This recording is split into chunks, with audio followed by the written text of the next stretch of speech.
आवाज आ रही सबको? धन्यवाद। तो यहाँ पर संजय कह रहे हैं, धृतराष्ट्र से कह रहे हैं, संजय धृतराष्ट्र से कह रहे हैं और धृतराष्ट्र को संबोधन कर रहे हैं भारत क्या करके। तो यहाँ पर भारत शब्द जो आया है ये संजय ने धृतराष्ट्र के लिए कहा है। और भगवान कृष्ण गीता में जब अर्जुन से कहते हैं तो अर्जुन को भी भारत शब्द नाम से बोलते हैं। तो जो भारत शब्द है ये कितने लोगों के लिए बोला जाता है? युधिष्ठिर महाराज को भी भारत कहते हैं, पांचों पांडवों को भारत कहते हैं, दुर्योधन को भी भारत कहते हैं, धृतराष्ट्र को भी भारत कहते हैं। तो भारत ये शब्द जो है भारत है। भारत शब्द बनाए कैसे? भरत से, भरत के वंश में जो जन्मे हैं वो भारत कहलाते हैं। तो भरत हैं, तो भरत पूरा ये भरत वंश ही है, चाहे कौरवों को कहो चाहे पांडवों को कहो, ये सब भरत वंशी लोग हैं। लेकिन भरत तो तीन हैं, हमारे शास्त्रों में तीन भरत का नाम आता है।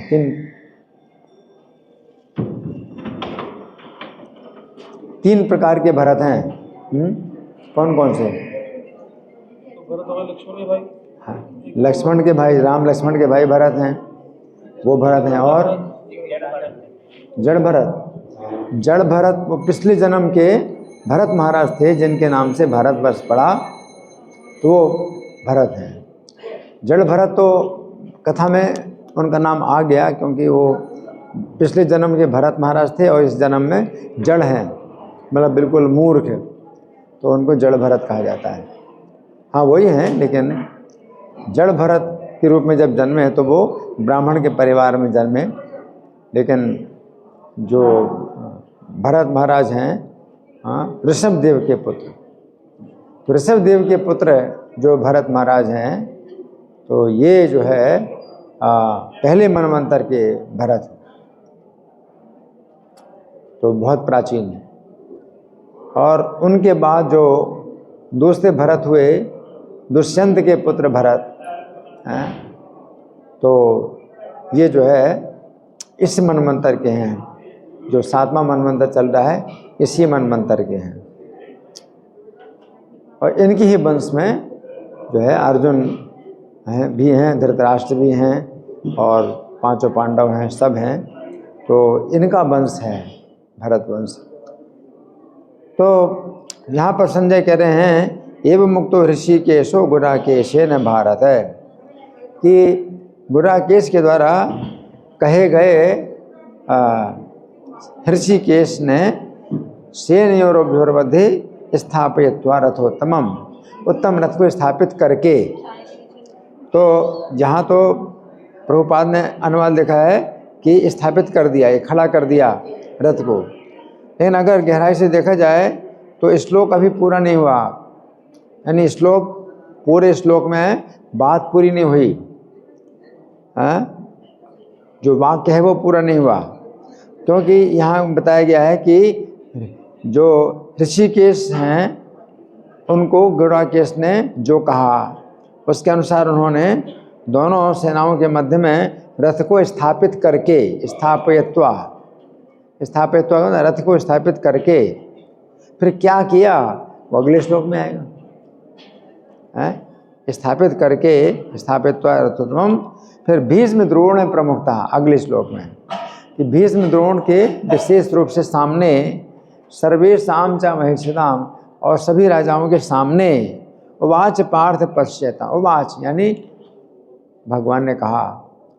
तो स्थापयित्वा रथोत्तमम, उत्तम रथ को स्थापित करके और भीष्म द्रोण के सामने विशेष रूप से सब राजाओं के सामने उवाच पार्थ, उवाच का मतलब बोला, पार्थ पश्येतान समवेतान कुरुनिधि, कि हे अर्जुन इन सब जो एकत्रित हुए कौरवों को देखो। तो पूरा वाक्य जो है अगले श्लोक के साथ में बनता है। लेकिन चूँकि इसमें जो शब्द कुछ आए हैं जिनकी व्याख्या बड़ी महत्वपूर्ण है, इसलिए प्रभुपाद ने इस श्लोक में भी जो है उसको पूरा मान लिया कि जैसे कि वाक्य पूरा हो गया तो प्रभुपाद ने इस तरह अनुवाद किया है कि उत्तम रथ को लाकर खड़ा कर दिया, है ना।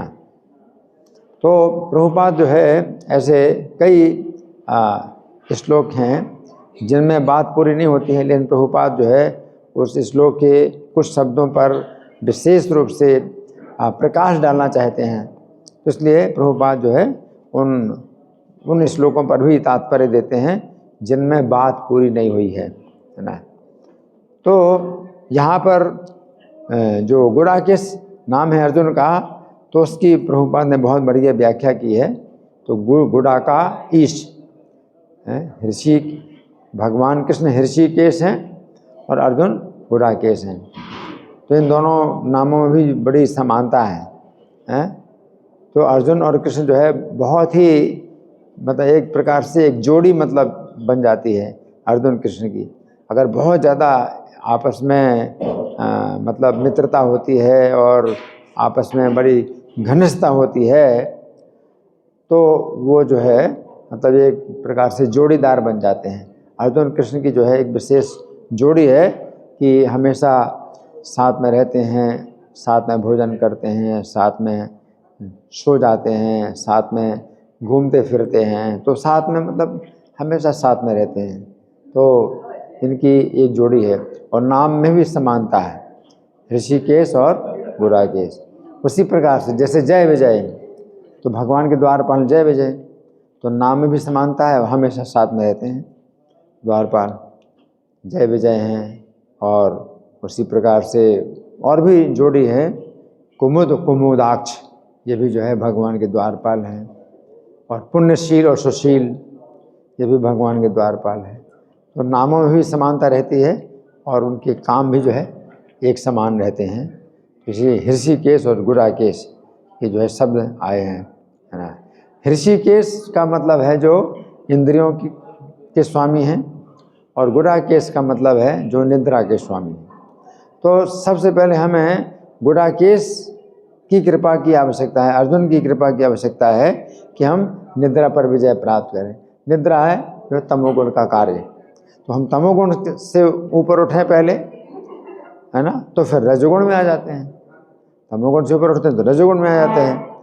तो रजोगुण में बाधा पड़ती बहुत इंद्रियों की। इंद्रियां जो है बड़ी चंचल होती हैं और उनमें काम, क्रोध, लोभ, मोह, मद मत्सर ये सब होता है, तो रजोगुण की बड़ी बाधा होती है।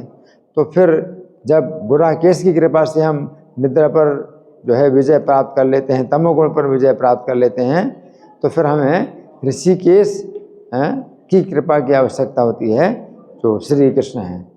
और वो उनकी कृपा से हम फिर क्या करते हैं, रजोगुण पर भी विजय प्राप्त करते हैं। जैसे तमोगुण रजोगुण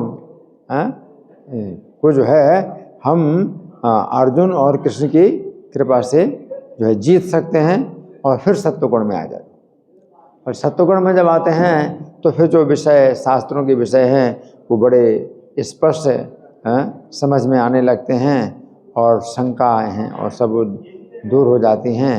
और रजोगुण तमोगुण के भाव से जो है चित्त अनाविद्ध होता है। तथा रजस्तमो भाव काम लोभादेशे, रजोगुण तमोगुण के जो भाव हैं जैसे काम वासना है और क्रोध है और लोभ है और हिंसा है, शत्रुता, ईर्ष्या, ये सब रजोगुण के भाव हैं। तो चेत एतेनाविधम, तो चित्त जो है इनसे आविद्ध नहीं होता है। तो स्तम सत्वे प्रसीदति, तो सत्वगुण में जो है जब हमारा जो मन है सत्वगुण में आ जाता है तो प्रसन्न हो जाता है। तो इसे सत्वगुण की बहुत आवश्यकता है। सत्वगुण से हम अच्छा अध्ययन कर पाते हैं और विषय को बहुत अच्छी प्रकार समझ पाते हैं। जहाँ तक तमोगुण की बात है तो उसमें अंधेरा ही अंधेरा रहता है, तो कुछ समझ में आती नहीं। अंधेरे में आप जो है बैठे हैं तो कितने लोग बैठे हैं आपको पता नहीं चलता है कि कोई भी नहीं बैठा है या एक व्यक्ति बैठा है या बहुत से लोग बैठे हैं। तमोगुण में तो कुछ पता नहीं चलता, अंधकार है। और रजोगुण में कुछ पता चलता है लेकिन वो भी साफ साफ पता नहीं चलता कि रज का मतलब धूल है। रजोगुण जो है एक प्रकार से धूल अगर होती है तो आपको कुछ तो दिखाई पड़ता है, कुछ नहीं दिखाई पड़ता है। तो रजोगुण में आपका जो ज्ञान है वो कुछ मतलब होता है ज्ञान, और कुछ ज्ञान नहीं होता है, और आपको जो है बड़े शंकाएं संदेह जो है आपके दिमाग में बड़े रहते हैं रजोगुण में। तो रजोगुण जो है ऋषिकेश भगवान जो है हमें इंद्रियों से ऊपर उठाएंगे, रजोगुण से हम ऊपर उठेंगे। और इस तरह से जो है ऋषिकेश गुडाकेश की बात आती है। फिर इसमें एक कथा जो है श्री भगवान ने कहा में जो आती है उसको मैं पढ़ के सुनाता हूँ, आप लोग सुने बड़े ध्यान से। इस श्लोक में हम देखते हैं कि श्री कृष्ण अर्जुन का रथ चला रहे हैं। इस संबंध में एक घटना का वर्णन श्री चैतन्य चरितामृत में आता है। जब श्री चैतन्य महाप्रभु दक्षिण भारत की यात्रा में गए थे तो वे श्री रंग क्षेत्र में पहुँचे। उस क्षेत्र में एक वैष्णव ब्राह्मण रहता था। वो श्री रंगनाथ जी के मंदिर में बैठकर श्री गीता जी का पाठ किया करता था। पूरे 18 अध्यायों को आनंद आवेश में नित्य पढ़ा करता था, किंतु वो अशुद्ध पढ़ता था। तो देखो इसमें मतलब बड़ी गहरी बात है कि पाठ तो अशुद्ध करता है लेकिन आनंद के आवेश में करता है। बहुत आनंद का आवेश है उसको, जिसे सुनकर लोग उसका उपहास किया करते थे। कोई तो उसकी हंसी करता, कोई उसकी निंदा भी करता, किंतु वो ब्राह्मण किसी की कुछ भी परवाह नहीं करता था और आविष्ट होकर आनंद पूर्वक श्री गीता जी का पाठ किया करता। उसे पाठ करते समय पुलक, अश्रु, कंपन, स्वेद ये सब परिवर्तन होते। श्री महाप्रभु ने उसे जब देखा तो वे बहुत आनंदित हुए। महाप्रभु जी ने उससे सम्मानपूर्वक पूछा, गीता के किस अर्थ को जानकर आपको इतना सुख होता है? महाप्रभु ने कहा, गीता के किस अर्थ को जान करके आपको इतना सुख होता है? तो उस ब्राह्मण ने कहा, मैं तो मूर्ख हूँ और श्लोकों के शब्दार्थ नहीं जानता। शुद्ध या अशुद्ध जैसे भी हो, मैं तो गीता पाठ करता हूँ, ऐसा मेरे गुरुदेव का आदेश है। अर्जुन के रथ पर श्री कृष्ण घोड़ों को लगाम पकड़े हुए बैठे हैं। उनके हाथ में चाबुक सुशोभित है और वे अर्जुन को उपदेश कर रहे हैं। ये देखकर मुझे आनंद का आवेश होता है। जब तक मैं पाठ करता रहता हूँ तब तक मुझे ऐसे दर्शन होते रहते हैं, इसलिए मेरा मन गीता पाठ को छोड़ नहीं सकता। किसने कहा? उसी ब्राह्मण ने जो गीता पाठ करता था। तो क्या कहा कि इसलिए मेरा मन गीता पाठ को छोड़ नहीं सकता। तो श्री महाप्रभु ने कहा, गीता पाठ में वास्तव में तुम्हारा ही अधिकार है। तुम जो कुछ जानते हो वही गीता का सार अर्थ है। इतना कहकर प्रभु ने उस ब्राह्मण को आलिंगन किया। इसके पश्चात वो ब्राह्मण अनुभव करने लगा कि जिन श्री कृष्ण ने गीता का उपदेश अर्जुन को दिया था वे ही श्री कृष्ण चैतन्य महाप्रभु के रूप में उसका आलिंगन कर रहे हैं। तो इससे यही पता चलता है कि अगर कोई व्यक्ति गीता का पाठ करता है, कुछ भी ना समझ पाए, तो वो जो है केवल यही सोचे कि रथ में जो है अर्जुन हैं और श्री कृष्ण हैं। अर्जुन जो है भगवान को आदेश दे रहे हैं और भगवान श्री कृष्ण रथ को जो है अर्जुन के आदेश के अनुसार चला रहे हैं। और इतने जो है कृपालु हैं, भगवान अनंत ब्रह्मांडों के स्वामी होने के बावजूद भी अर्जुन का रथ चला रहे हैं। तो उसी में ही उसको आंसू आ रहे हैं और कंपन और जो है सब जो है उसके अंदर प्रसन्नता, मतलब इतना है। तो भगवान ने क्या कहा कि तुम गीता का असली अर्थ जानते हो, तुम गीता का असली अर्थ जानते हो, है ना। तो ये जो है मतलब गीता का जो प्रयोजन है वो यही है। मतलब मन मनाभो मत भक्तो मत याजी माम नमस्कुरु, मुझे मन को लगाओ, मेरे भक्त बनो, मेरी पूजा करो, मुझे नमस्कार करो। तो ये जो है गीता का असली प्रयोजन है। और अगर हम यही करते हैं, हरे कृष्ण का जाप करते हैं हमेशा, तो गीता का जो असली जो उपदेश है वो आपका जो है मतलब हो गया। इसमें भी है भगवान के आदेश का मतलब पूरा जो है पालन हो गया। तो गीता का जो है जो संदेश है वो इतना सरल है, सरल व्यक्ति के लिए बहुत सरल है और कुटिल के लिए जटिल है ना। भगवान का जो है जो उपदेश है वो इतना मतलब दिव्य है। धन्यवाद। ग्रंथराज श्रीमद् भगवत गीता की जय, श्रील प्रभुपाद की जय।